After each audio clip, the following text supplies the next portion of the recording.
এরপরে তাহিনুর আলম সিদ্দিকী আপনি লিখেছেন, আমি একজন সফটওয়্যার ইঞ্জিনিয়ার। আমি যদি সুদের হিসাব করার সফটওয়্যার বানিয়ে বিক্রি করি আর তারা সেটা ব্যবহার করে, তাহলে কি আমার সুদের পাপ হবে?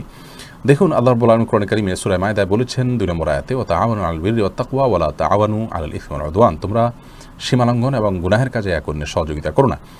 আর নবী করিম সাল্লাল্লাহু আলাইহি ওয়াসাল্লামও সুদের সঙ্গে সরাসরি সম্পৃক্ত যারা, তাদের প্রতি লানত এবং অভিশাপ সম্পাদ করেছেন। তো এই জন্য আপনার সফটওয়্যার ব্যবহার করে যদি শুধুমাত্র এটা সুদের হিসাবেই ব্যবহার হবে, আপনি জানেন, এবং সেটা ব্যবহার করে মানুষ সুদের কারবার করবে, এটিই হলো এটার ব্যবহারের একমাত্র পথ, তাহলে সেক্ষেত্রে আপনার জন্য এটি জায়েজ হবে না, কারণ এটি অন্যায় কাজের সহযোগিতা হচ্ছে।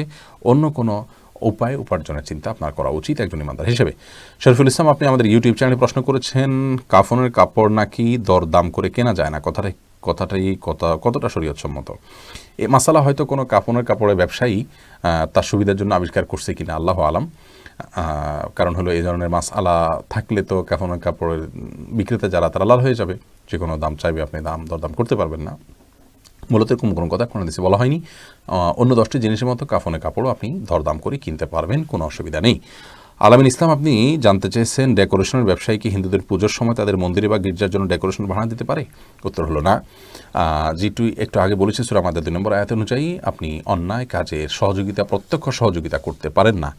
আপনি হয়তো বলবেন যে তাদের এটা তো থেমে থাকবে না, তো অন্য কেউ যদি গুনাহে লিপ্ত হয় বা ভুলে পা বাড়ায়, তো আপনি তো নিজেকে সেই ক্ষতির দিকে পা বাড়াতে পারেন না। সাকিবুল ইসলাম আপনি লিখেছেন, বাবা মা রাজি না হওয়া সত্ত্বেও দিনদারিতা দেখে পছন্দ করা কোনো মেয়েকে বিয়ে করলে কি তাতে বাবা মার অবাধ্যতা করা হবে?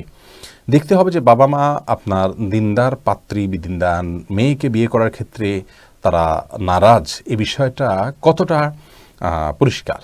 ব্যাপারটা যদি এরকম হয় যে আপনি কোনো একজন মেয়েকে দিনদার মনে করে পছন্দ করছেন, বাবা মা আরেকটা দিনদার মেয়ে পছন্দ করছে, আপনার হয়তো এর প্রতি বিশেষ কোনো দুর্বলতার কারণে আপনি একেই একমাত্র দিনদার মনে করছেন, বেশি দিনদার মনে করছেন, তো এই সমস্ত ক্ষেত্রে বাবা মার মতামতকে অবজ্ঞা করা উচিত নয়। তবে যদি এমন হয় যে অনেক বাবা মা আছেন, তাদের দিনদারিতার কোনো বালাই তাদের কাছে নাই, কোনো গুরুত্ব তাদের কাছে নাই, তাদের কাছে দুনিয়াটাই মুখ্য, তারা বরং দিনদারিতার কারণে অনেক সময় অ্যাভয়েড করেন, এরকম যদি হয়, তাহলে সেই অভিভাবক আসলে তার দিনদার সন্তানের অভিভাবকত্ব করার যে নৈতিক অধিকার সেটাই রাখেন না। এরকম ক্ষেত্রে আপনি বাবা মার প্রতি দুর্ব্যবহার না করে, বেয়াদবি না করে, আপনি আপনার অপারগতার কথা প্রকাশ করে যদি আপনি দিনদার পাত্রীকে বিবাহ করেন, তাহলে সেক্ষেত্রে আপনি বাবা মার অবাধ্য হয়েছেন তেমনটি বলা যাবে না। সাবির আহমেদ আপনি আইডি থেকে লিখেছেন, মসজিদে না গিয়ে নিয়মিত নিজের ওয়াইফের সাথে ঘরে জামাতে নামাজ আদায় করা কি সঠিক হবে?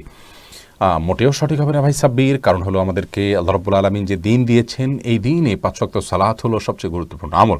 আর এই 5 ওয়াক্ত সালাত পুরুষদের জন্য মসজিদে গিয়ে সালাত আদায় করার নির্দেশনা আমাদেরকে দেওয়া হয়েছে। নবী সাল্লাল্লাহু আলাইহি সাল্লাম বলেছেন, 3 ব্যক্তি যাদের ব্যাপারে আল্লাহ রাব্বুল আলামিন নিজে জামিন এবং জিম্মাদার হয়ে যান, তাদের মধ্যে এক ব্যক্তি হলেন ওই ব্যক্তি যে মসজিদে যাতায়াত করে সালাত আদায় করার জন্য। অন্য এক হাদিসে নবী আলাইহিস সালাম বলেছেন, আলা আদুল্লুকুম আলা মা ইয়ামহুল্লাহু বিল খাতায়া ওয়া ইয়ারফাউ বিহিদ দারাজাত, আমি তোমাদেরকে এমন আমলের কথা বলে দিব না যে আমলের কারণে আল্লাহ তাআলা তোমাদের মর্যাদা বৃদ্ধি করবেন এবং তোমাদের ভুল ত্রুটি এগুলোকে মাফ করে দিবেন। সেই প্রশ্নের পর সাহাবীরা বলেছিল, অবশ্যই বর্ণিত ইয়া রাসূলুল্লাহ। তখন নবী সাল্লাল্লাহু আলাইহি ওয়াসাল্লাম যে আমলগুলোর কথা বলেছেন, তার মধ্যে একটা আমল হলো মসজিদে যে ঘন ঘন যায়। তো মসজিদে যাওয়া, মসজিদে গিয়ে সালাত আদায় করার জন্য নির্দেশ আমাদেরকে দেওয়া হয়েছে। আর জামাতের আয়োজনটা মসজিদে হবে পুরুষদের জন্য, এতেই জামাতের যে উদ্দেশ্য সেটা সাধিত হবে। বাসায় আপনি যদি আপনার স্ত্রীকে নিয়ে জামাত নিয়মিত করেন, অথচ আপনার হাতের নাগালে আশেপাশে মসজিদ থাকে, তাহলে আপনার এই কাজটি উচিত হবে না, সঠিক হবে না। জামাতের সাথে সালাত আদায়ের যে নির্দেশ, সেই নির্দেশটা পালন হবে না। হ্যাঁ, আপনি জামাত আদায়ের সওয়াবটা পেলেন শুধুমাত্র।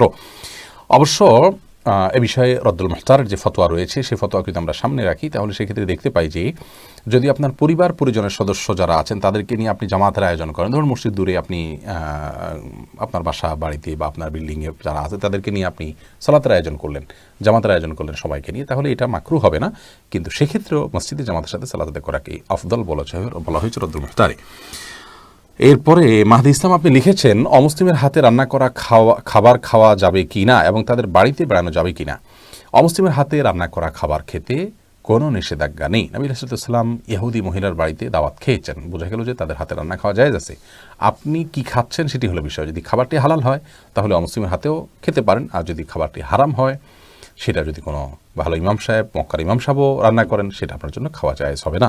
দেখতে হবে যে খাবারটা হালাল কি হারাম, সেটি হলো মূল বিষয়। এরপর এমডি মাহমুদ হাসান আপনি লিখেছেন, নামাজরত অবস্থায় সিজদা যাওয়ার আগ মুহূর্তে সিজদার স্থানে ধুলা বালি ফু দিয়ে পরিষ্কার করা যাবে কি না। একান্ত প্রয়োজন না হলে এটি করবেন না, এবং এটি করতে গিয়ে অনেক সময় আমলে কাসির হয়ে যায়, অর্থাৎ আপনি এত বেশি ফু দিচ্ছেন, অনেককে দেখা যায় যে সিজদা যেতে গিয়ে এত বেশি ফুটা দিচ্ছেন আশেপাশে, তিনি আমলে কাসির করে ফেলছেন, অর্থাৎ তাকে একজন দর্শক দেখে নামাজে আসেন নাকি এমনিতে তিনি জায়গা পরিষ্কার করছেন এটা নিয়ে সন্দেহের মধ্যে পড়ে যায়। এত বেশি যদি তার নামাজের অবস্থা থেকে হাইয়াত থেকে তিনি সরে যান, তাহলে সেক্ষেত্রে তার নামাজ কিন্তু বিশুদ্ধ হবে না এবং নামাজ নষ্ট হয়ে যাবে। আর যদি এত বেশি মানে তিনি নড়াচড়া না করেন বরং খুব আলতোভাবে ফু দিয়ে জায়গা পরিবর্তন করেন, পরিষ্কার করেন, তাহলে সেটা জায়েজ হবে। যদি এত ধুলাবালি হয় যে নিঃশ্বাসের সাথে তার নাকে ঢুকবে, তিনি ক্ষতিগ্রস্ত হবেন, অসুস্থ হবেন, এরকম আশঙ্কা থাকে, তাহলে এটি করা যেতে পারে। হাত দিয়ে একটু সরা দিলেন বা আপনি নাক দিয়ে ফু দিলেন, এটি জায়েজ আছে। কিন্তু একান্ত যদি জরুরি না হয়, তাহলে শুধুমাত্র সূচিবায়ের কারণে বা অতি শৌখিনতার কারণে এমনটি করা সালাতের যে সৌন্দর্য সেটাকে নষ্ট করে দেয়। মির্জা কাফি আপনি লিখেছেন, ঘর জামায় থাকার বিধান কি? ভাই, ঘর জামায় থাকতে শরীয়ত নিষেধ করেনি আমাদেরকে, এবং আল্লাহ নবী শুআয়ব আলাইহিসসালামের ঘরে আল্লাহ নবী মুসা আলাইহিসসালাম ঘর জামাই হিসেবে 10 বছর বা তারও বেশি সময় কাটিয়েছেন। তো বিষয়টি যদি নাজায়েজ হতো তাহলে তিনি এটি করতেন না, এবং কোরআনে আল্লাহ তাআলা তার বিবরণ উল্লেখ করেছেন। তাছাড়া কোরআন হাদিসে কোথাও শ্বশুর বাড়িতে থাকা যাবে না বা শ্বশুর বাড়িতে নিজের আবাসন হিসাবে থাকা যাবে না এমন কোনো কথা বলা হয়নি। তবে হ্যাঁ, ঘর জামাই হিসাবে কেউ যদি থাকছে অ্যাজ এ যৌতুক হিসাবে যদি সেখানে থাকে, ধরুন কারণ মেয়ে বিয়ে করেছেন, শর্তই হলো যে তাকে সেখানে বাড়ি দিতে হবে, গাড়ি দিতে হবে, ফ্ল্যাট দিতে হবে, সেখানে সে যা উঠবে, শর্ত দিয়ে যদি সে যৌতুক হিসাবে সেখানে আদায় করে নেয় সেটি, তাহলে তো সেটি গুনাহ হবে, এতে কোনো সন্দেহ নেই। যৌতুকের যে বিধান সেটি এখানে প্রযোজ্য হবে, অর্থাৎ গুনাহ হবে, তার জন্য এটি জায়েজ হবে না। আর যে শ্বশুর পক্ষই বরং আবদার করে, অনেক সময় দেখা যায় যে কোনো বাবার একমাত্র কন্যা সন্তান আছে, সেই কন্যা সন্তানকে তিনি চান যে তার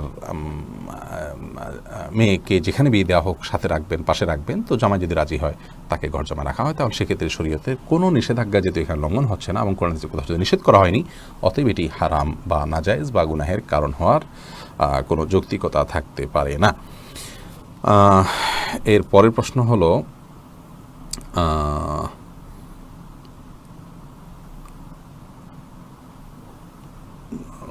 আহসান অনিদ্রা এআরি থেকে আপনি লিখেছেন, যৌন ক্ষমতাহীন পুরুষদের বিয়ের বিধান কি? যারা যৌন ক্ষমতাহীন তাদের জন্য বিবাহ করা জায়েজ নয়, কারণ নবী করিম সাল্লাল্লাহু আলাইহি ওয়াসাল্লাম সহিহ বুখারী মুসলিম হাদিসে বলেছেন, মান ইসতাতা মিনকুমুল বাআতা ফালিয়াতাযাওয়াজ, যার সক্ষমতা আছে বিবাহ করার তিনি বিবাহ করবেন। যৌন ক্ষমতা যদি কারণ না থাকে, তাহলে সেক্ষেত্রে তিনি বিবাহ করলে একজন নারীর অধিকার নষ্ট হবে, খর্ব হবে, সেই অধিকার কোনো পুরুষকে দেওয়া হয়নি। বিধায় তিনি ইচ্ছাকৃত কোনো নারীকে বঞ্চিত করা, তার হক থেকে, অধিকার থেকে, এই সুযোগ তার নাই, সেজন্য এটি জায়েজ নয়। ফারজান হোসেন আপনি লিখেছেন, জুমার দিনে কি ফরজের সালাতে নির্দিষ্ট সূরা দিয়ে নামাজ পড়তে হবে? অবশ্য আগের প্রশ্ন উত্তরে একটু বলি যে যৌন ক্ষমতা না থাকার পরে যদি তিনি বিয়ে করেন, তার স্ত্রী যদি যৌন চাহিদা পূরণের প্রয়োজন না থাকে, অথবা স্ত্রী যদি স্যাক্রিফাইস করেন, তাহলে সেক্ষেত্রে এটি তার জন্য অবশ্যই জায়েজ হবে। অর্থাৎ এখানে স্ত্রীর অধিকার বিষয়টা ইসলাম দেখবে, এটি হলো মূল বিষয়। ফারজান হোসেন আপনি লিখেছেন, জুমার দিনে কি ফরজের সালাতে নির্দিষ্ট সূরা দিয়ে নামাজ পড়তে হবে? আপনি বোধহয় ফজরের সালাতের কথা বলেছেন। জুমার দিন ফজরের সালাতে প্রিয় নবী সাল্লাল্লাহু আলাইহি ওয়াসাল্লাম প্রথম রাকাতে সূরায়ে আলিফ লাম মিম সেজদা আর দ্বিতীয় রাকাতে সূরায়ে দাহার এটি তেলাওয়াত করতেন। এটি বুখারী সহ বিভিন্ন হাদিসে বর্ণিত হয়েছে, এবং এরও বিশেষ কারণ আছে যে সারা সপ্তাহ ধরে আমাদের যে রসদ জোগাড় করতে হয়, সারা সপ্তাহ ধরে আমাদের যে আপনার কি বলে এটাকে, আমাদের যে ইমানের জন্য যে আপনার পুঁজি সংগ্রহ করতে হয়, সেটা এই দুইটা সূরার মধ্যে রয়েছে। জুমার দিন সকালবেলা নবী আলাইহিস সালাম এটি পড়তেন, এবং হারামাইনে যারা সালাত আদায় করেছেন তারা জানেন যে সেখানে আলহামদুলিল্লাহ ইমাম সাহেবগণ এখনও এটি আমল করেন, এবং সৌদি আরবে অনেক মসজিদে আমলটা হয়ে থাকে। আমাদের দেশে এটি খুব কম, কারণ এই দুই সূরা পড়তে গেলে আসলে 15-20 মিনিট বা তার চাইতেও বেশি সময় লেগে যেতে পারে, অনেকের জন্য সেটি কষ্টের কারণ হয়, কিন্তু এটি সুন্নাহ। এমনকি কোনো মা, কোনো নারী তিনি যদি মুখস্থ থাকে, তাহলে তিনিও এই আমলটি তার বাসা বাড়িতে করতে পারেন। তবে এটা না করলে যে গুনাহ হবে ব্যাপারটি কিন্তু সেরকম না, যেহেতু সুন্নাহ। জাহিন মুস্তাক আপনি আইডি থেকে লিখেছেন, সময়ের সদ্ব্যবহার সম্পর্কে ইসলাম কি বলে? সময়কে ইসলাম অনেক বেশি গুরুত্ব দিয়েছে। ওয়াল আসর আল্লাহ তাআলা সময়ের শপথ করেছেন, ওয়াল ফাজর আল্লাহ তাআলা সকালের শপথ করেছেন, যুগের শপথ আল্লাহ তাআলা করেছেন, এরকম বিভিন্ন সময়ের শপথ আল্লাহ রাব্বুল আলামিন করেছেন। সময়টি আল্লাহ রাব্বুল কাছে অনেক বেশি গুরুত্বপূর্ণ। বুখারী হাদিসে আসছে, নবী সাল্লাল্লাহু আলাইহি ওয়াসাল্লাম বলেছেন, নি'মাতানি মাগবুনুন ফীহিমা কাসীরুম মিনান নাস আস-সিহহাতু ওয়াল ফারাগ, দুটি নিয়ামতের মধ্যে মানুষ থেকেও ক্ষতিগ্রস্ত হয়, সেগুলোকে নষ্ট করে ফেলে, হেলায় হারিয়ে ফেলে। যার কারণে আপনার সেই দুটি নিয়ামতের মধ্যে একটা হলো যে আসেহা, সুস্থতা, আর একটা হলো আল ফারাগ, অবসর যে সময়, এই সময়টা আল্লাহ তাআলা অনেক বড় নিয়ামত। এই নিয়ামত পেয়েও মানুষ ক্ষতিগ্রস্ত হয়, অর্থাৎ এটাকে সঠিক ব্যবহার করতে পারে না। এই জন্য সময়কে অপচয় করা, সময়কে নষ্ট করার কোনো সুযোগ নেই। আল্লাহ বলেছেন ওয়াল্লাযিনা হুম আনিল লাগwi মুরিদুন, ঈমানদারদের মধ্যে তারাই সফল যারা অহেতুক অনর্থক কাজ থেকে বেঁচে থাকে। নবী করিম সাল্লাল্লাহু আলাইহি ওয়াসাল্লাম বলেছেন মিন হুসনি ইসলামিল মারই মা তারকু মা লা ইয়ানিহি, মানুষের ইসলাম তখন সৌন্দর্যমণ্ডিত হয় যখন তিনি অহেতুক অনর্থক কাজ থেকে বেঁচে থাকতে পারেন।